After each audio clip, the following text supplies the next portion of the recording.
E durante o sono, ele chama seu pai e irmão.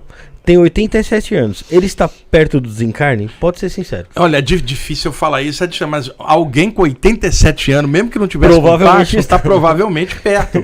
Por exemplo, eu tenho meu pai com 93 anos, meu pai é de 31, meu pai está com 92 anos. Mesmo ano do meu o meu pai, desde que a minha mãe desencarnou em 2017, o meu pai desistiu de viver. Ele está aposentado, bem idoso. E aí o que acontece? Ele fica vendo televisão, vai dormir, vê televisão, vai dormir. Ele desistiu emocionalmente de viver. Só que o corpo dele tem vitalidade. Se ele pudesse, ele ia embora. Então o que acontece?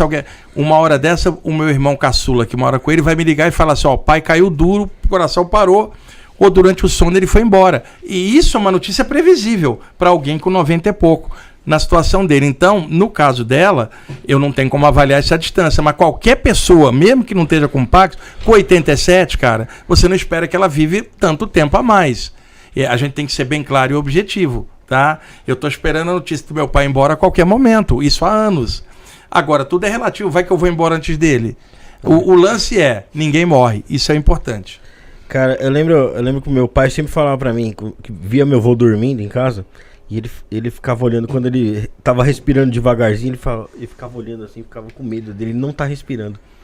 E eu falava, pai, é complicado você ficar se preocupando com isso, porque na idade que meu avô tá, é um risco que corre de uma hora a gente chegar e ele não está respirando de verdade.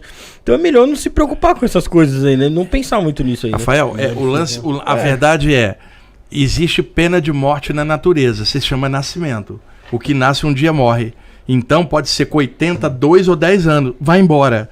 Todos nós somos passageiros aqui e é bom estudar a parte espiritual para poder lidar com isso de forma clara. Não estou falando frieza, estou falando lidar de forma clara.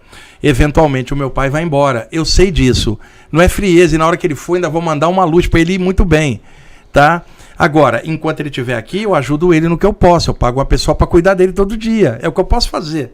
Tá? Mas o tempo de vida dele é esse. Ele e daí vai. Ele está no Rio, Não, no Rio de Janeiro. Um mentor, numa saída do corpo, me falou o processo do meu pai. Ele está há 5 anos sem a minha mãe. Ele queria ir embora junto, 50 e poucos anos casado. Esse mentor falou, na família dele, eles têm uma longevidade muito grande. Todos eles morrem com 80 e pouco ou 90. Mãe dele, irmão dele, tudo vai com muita idade. E esse mentor falou para mim que meu pai, como espírito, antes de descer,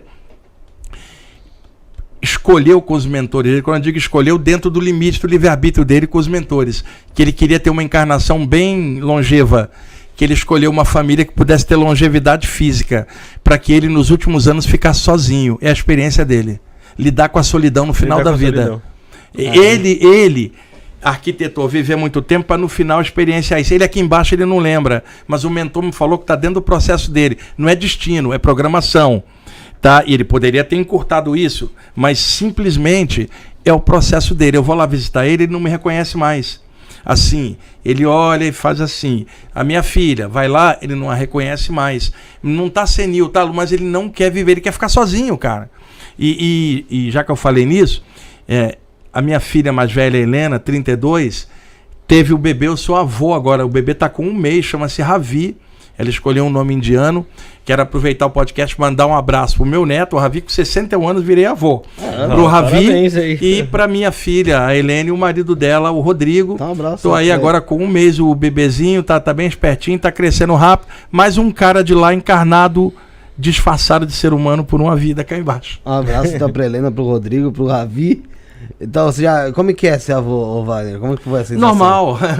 Normal. Por exemplo, fui lá conhecer, quando ele nasceu, eu tinha planejado ir para o Rio de Janeiro na época que estava previsto o parto dela. Só que a pressão aumentou, o parto adiantou 20 dias, por cesariana eu estava viajando a trabalho. Estava no sul, aí quando eu cheguei fui para o Rio, e aí fui lá conhecer o garoto, né, já dias depois dele ter nascido. É claro, todo avô fica babão e tal. Mas eu tenho um sentimento legal por tudo, cara. Peguei o garoto no colo. Foi o jogo, o dia que o Botafogo ganhou do Flamengo por 3-1.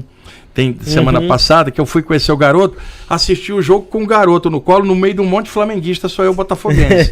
Eu ficava, Ravi, tá ganhando, vai virar Botafogo. Já fui, aliás, já foi fazendo um trabalho. Quando a gente começou o programa, o Botafogo tava enfiando 3-0 no Corinthians. Eu não sei como tá. Pois é. Eu só sei que Foi 3-0 mesmo? Os dois corintianos Os corintianos não querem nem saber. Não querem. Eu só sei que O pessoal do chat vai informar. já voltou a ser líder. Se descer um disco voador e o ET falar, leve-me ao seu líder, vai ter que levar pro campo do Botafogo. Finalmente apareceu o adversário do Palmeiras. Fogão. 3-0 não? 3-0. Galera, você que tá assistindo aí, escreve aí no chat de onde você tá assistindo, tá? Você que não tá conseguindo comentar, você tem que se inscrever no canal.